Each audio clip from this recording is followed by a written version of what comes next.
They had me standing in borrowed shoes that pinched my toes, veil scratching my cheeks, while the preacher's voice droned like a funeral bell.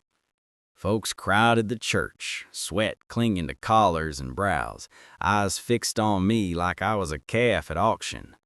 My father's hand pressed hard against my back, shoving me forward, and Warren Dwit, twice my age, skin like leather left in sun, waited with his hat off, jaw set like stone. The preacher asked if I'd take him as husband. My father's fingers tightened, daring me to breathe wrong. I stared at the warped pine floor, rage burning hotter than fear, and for a moment I nearly let him win. Nearly. Then I felt the handle hidden under my sleeve, the kitchen knife I'd stolen that morning. My hands shook, but the fury steadied me enough. I slammed the blade into the table so hard the wood split. The crowd gasped, women clutched pearls, and the preacher's Bible slipped from his fingers. "I ain't cattle," I said, voice breaking, but loud enough to crack through the hush. "You don't sell me, not for land, not for whiskey, not for anything." My father's face went red, and he hissed my name like a curse. Warren didn't move, not even to flinch. He just watched me, dark eyes unreadable, while the town I'd grown up in waited to see if I'd be struck down or dragged out. I wanted to run. God help me, I did. But the church doors were blocked by men my father drank with, men who'd profit from his deal. So I stood my ground, knife quivering in the table, dress hanging loose on my shoulders, breath shallow as a hunted doe's. The preacher tried to speak, but my words kept pouring, wild and raw. "I vows mean anything, they come from me, from my mouth, not my father's." My voice cracked on the last word. I looked at Warren then, ready to see scorn, maybe laughter. Instead, I found him still as a fence post, one hand resting against the table near the knife, but not reaching for it. No threat, just watching me. It unsettled me more than anger would have. The silence stretched, broken only by the creak of someone's chair. My father leaned in close enough for me to smell the whiskey on his breath.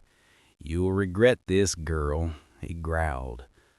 Maybe I would, but standing there, blade buried in wood, the whole town gawking, I felt something I hadn't known I could. Choice. And choice, once tasted, burns hotter than shame or fear. What I didn't know then, standing before God and every gossiping soul in town, was whether Warren Dwit would let me walk out free, or whether he meant to claim me anyway. Each morning, another book at my door, each one daring me to read. After that cursed wedding, I shut myself in the small back room of Warren's ranch house. The bed sagged in the middle, quilt smelling of cedar and smoke. I swore I'd rot there before speaking a word to the man who'd stood silent while my father traded me. The first dawn, I opened the door to find a book lying on the porch. Its cover scuffed, pages frayed, no note, just the title, "The Female Quixote." I kicked it aside, heart hammering, certain it was some trick. By noon, curiosity won. I carried it back in, though I swore I wouldn't read. The next morning, another book. This one about a woman who dressed as a soldier to fight in war. Then one about a widow who ran her own farm. Stories of women who broke chains I'd only just begun to feel digging into me. I wanted to hate him for it. Wanted to toss those books into the stove and watch them curl to ash. But at night, when the coyotes yipped and the wind rattled the shutters, I lit the lamp low and traced my fingers across the ink.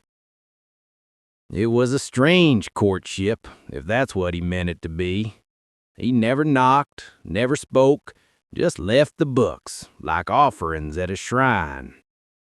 I found myself waiting for 'em, though I hated myself for it. Sometimes I'd press my ear against the wall, listening for him. Warren's boots on the floorboards were slow, deliberate. He ate at the table alone, washed his tin cup, moved through the house without a word. A man of silence, stone one day, shadow the next.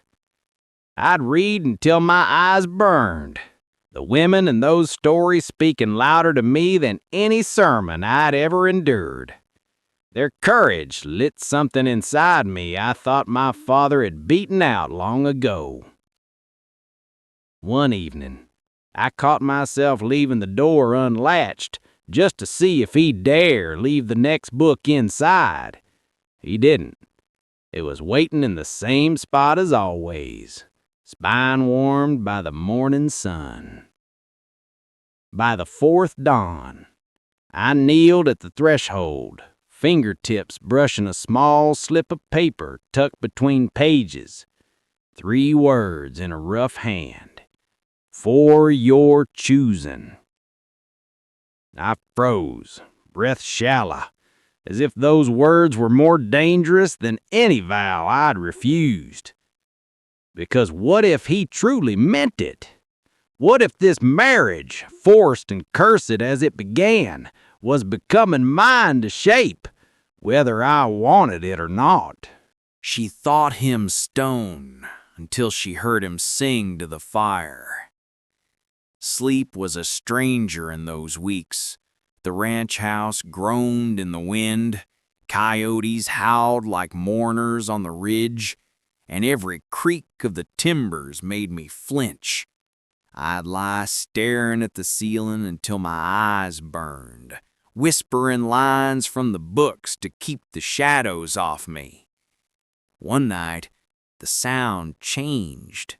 Not the wind, not the coyotes. Music. Low at first, strings plucked careful, almost secret. My breath caught, and I rose from bed barefoot, following the sound down the hallway. Through the doorway, I saw him. Warren sat by the hearth, boots off, guitar resting against his thigh.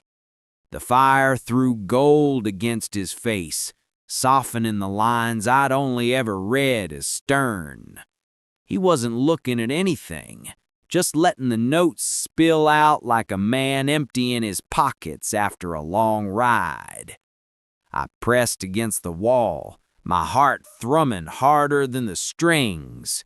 The melody was slow, heavy with longing, and then came words, rough and low like gravel smoothed by water. A song of lost ground, of someone gone. I'd never thought of him as anything but the man my father chained me to, silent and immovable. Yet here was proof he carried a sorrow I couldn't name. Each chord bent the image I'd built of him.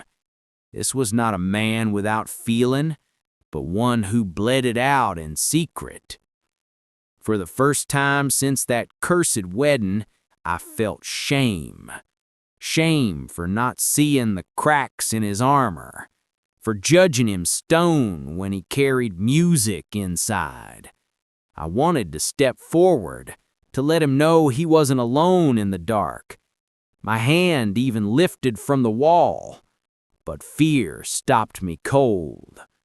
What if he turned and saw me, pitying or angered? What if he thought me weak for spying? So I slipped back, each board beneath my feet a drumbeat of cowardice. Back in my room, I sat with a book open on my lap, lamp guttering, telling myself I only wanted the strength of those heroines, but truth whispered otherwise. I wanted to know the man who sang to the fire, and I dreaded what might happen if I did. 2 roads, one to escape, one back to him.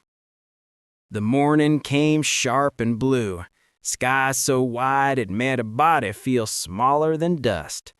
Warren saddled 2 horses without a word and gestured for me to ride. I nearly refused, still wary of what he wanted, but something in me, pride maybe, or sheer curiosity, swung into the saddle. We rode for hours, grassland stretching endless, sun burning the air dry. Not a word passed between us. My heart beat faster the farther we went, a constant drum of questions. Where was he taking me? Was this some punishment? Some test? At last we crested a ridge, and below us lay 2 trails splitting the horizon. One bent east toward a town I did not know. The other wound back west to the ranch house. Warren reined in and sat still, his shadow long in the dust. He pointed at the fork with a single-gloved hand. "One road's yours, freedom. You take it, I don't follow." His voice was steady, like he was naming the weather. "The other leads home." I stared so hard at that open road my eyes watered. Freedom! The word tasted like honey on a dry tongue. But the thought of stepping into it alone, no horse after the first town, no coin to my name, set a hollow fear in my gut.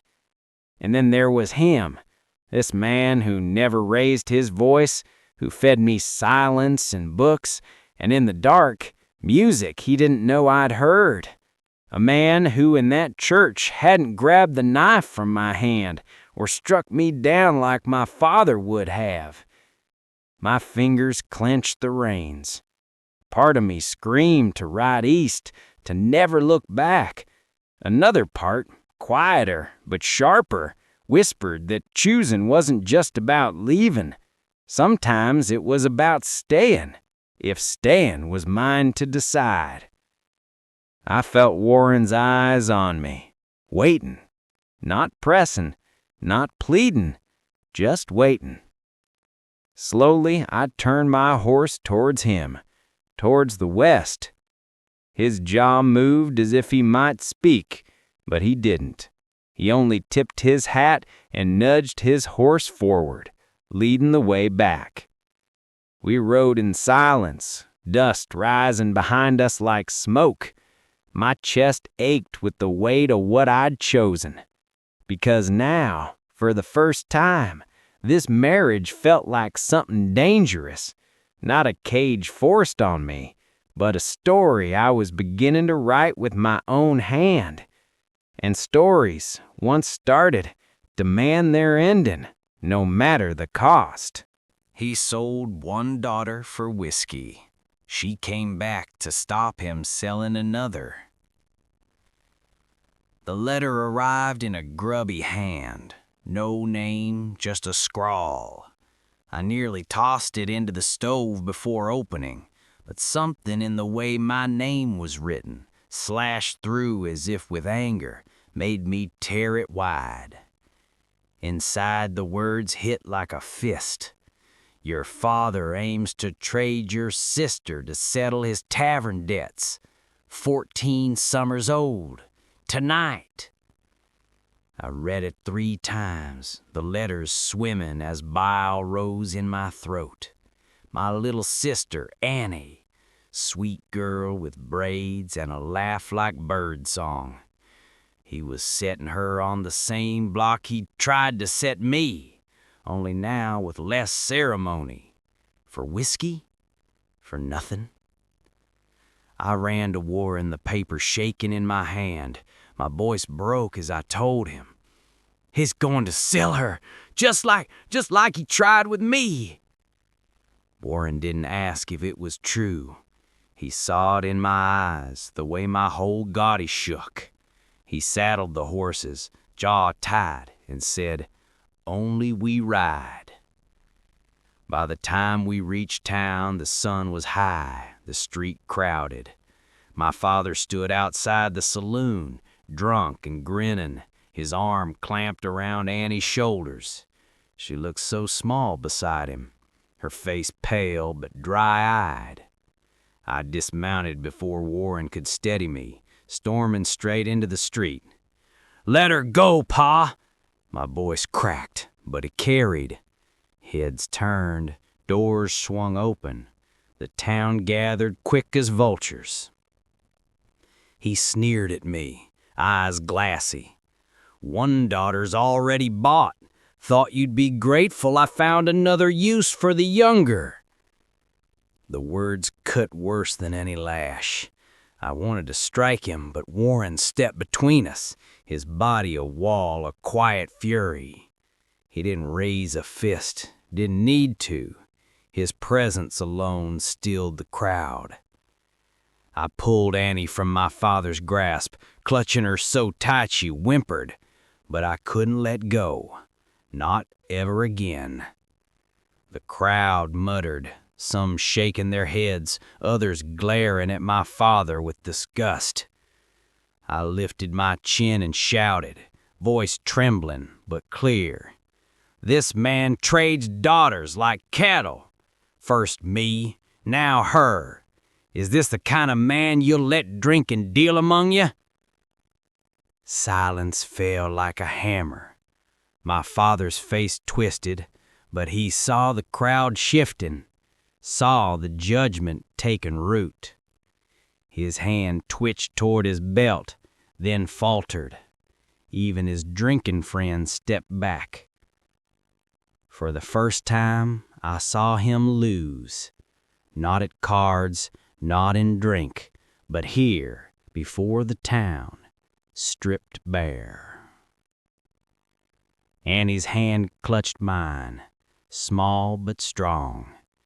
My father's eyes burned into me, promising this wasn't finished.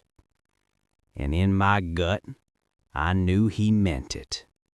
His first wife never smiled. He buried her himself. It was sundown when Warren led me up the hill behind the ranch. The sky burned red, clouds split open like wounds, and the air smelled of dust and mesquite. He stopped at the crest, hat in hand, staring at the land like a man measuring his sins. "I owe you truth," he said finally, voice low, roughened by wind and years. I waited, Annie's laughter still faint in my ears from the house below. My chest tightened. This wasn't the silence I'd come to know. This was heavier. "I was married once before," he said, words struck cold. "Arranged, not by her choice, not by mine, just duty." I swallowed hard, a bitter taste rising. He went on. "She was young, too young. She never smiled once in my house. I thought if I gave her space, if I didn't touch her, if I worked hard enough, she'd find peace."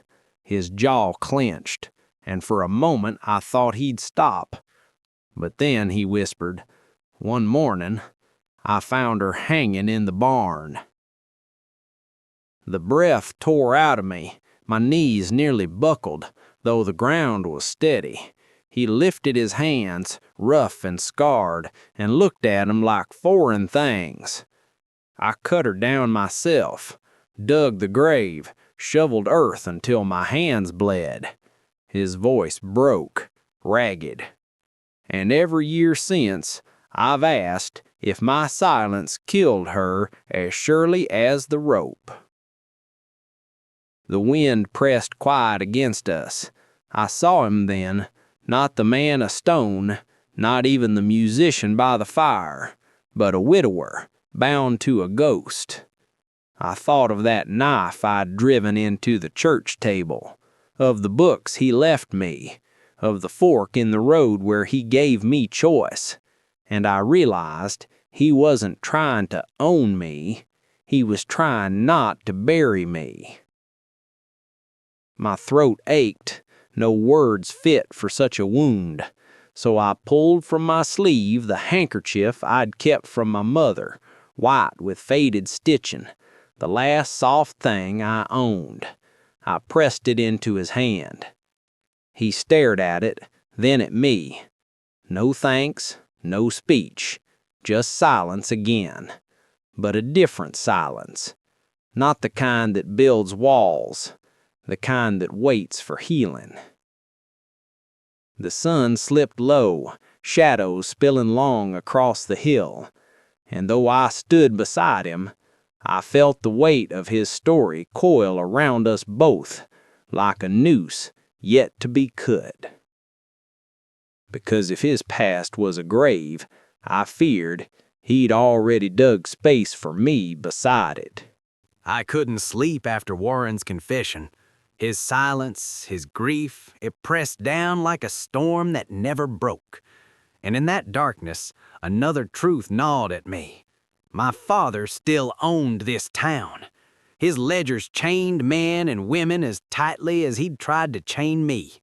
My sister might be safe, but others weren't. So I braided my hair tight, pulled on an old duster, and smeared ash on my face until the mirror showed a stranger. I tucked a flask of kerosene against my ribs, heart pounding like war drums.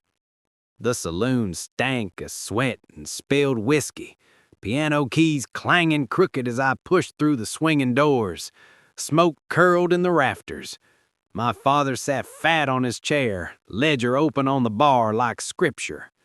I moved quiet, weaving through the drunk and the desperate, until I stood before that cursed book. My hand shook, but I pulled the cork, doused the pages, and struck a match. Flame roared up, hungry, hot. Gasps rang out. Men stumbled back as fire chewed through paper and wood, licking toward the ceiling. My father leapt to his feet, red-faced and swearing, but I stood my ground, ash smearing down my cheeks like war paint. This is what your debts are worth. Ashes, nothing more. Rough hands seized me from behind, dragging me forward. I hit the floor hard, boots kicking, smoke choking my lungs. My father towered over me, fists clenched, eyes red-shot. "You'll burn for this," he spat. I braced myself for the blow, but then the doors crashed wide open. Warren stepped in, not with a gun, not with fists, but with a voice that carried like thunder. "You men call yourselves neighbors, fathers, husbands, yet you let this place steal your coin and your kin. You let a drunkard trade flesh for whiskey, and now a girl must risk her life to shame you into seeing it." The room stilled. My father's grip slackened. Men shifted, glancing at each other, shame flickering like sparks in dry grass. I pulled myself up, clothes singed, smoke curling around me. Warren's eyes met mine, dark and certain, like he wasn't there to save me but to stand with me. The flames devoured the ledger, heat rolling like judgment, and I knew the fight with my father wasn't done. But for the first time, it felt like the town itself was choosing sides. The second time she married him, it was only because she chose to. Seasons rolled, rains finally breaking the long drought, grass softening in the hills.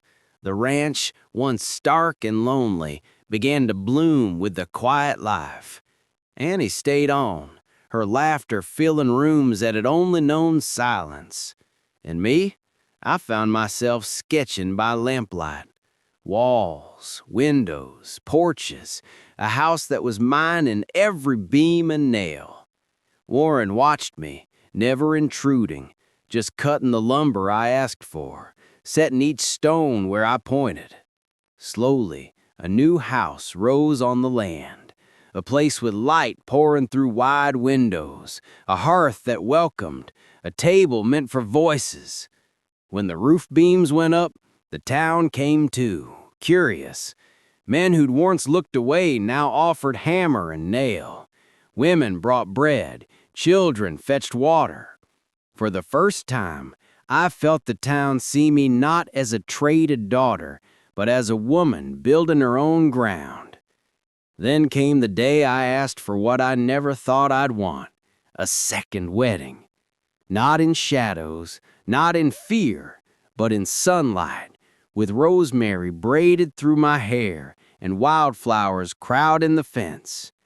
No debts exchanged, no father's hand pushing me forward, just Warren and me, facing each other before preacher in town. My hands trembled, not with dread, but with certainty. When the preacher asked for vows, I lifted my chin and spoke clear, my voice stronger than the girl who once slammed a knife into a church table. I am no longer given, I choose. Tears blurred my sight, but I saw Warren's face soften, saw the lines of grief ease just enough for a smile to break through.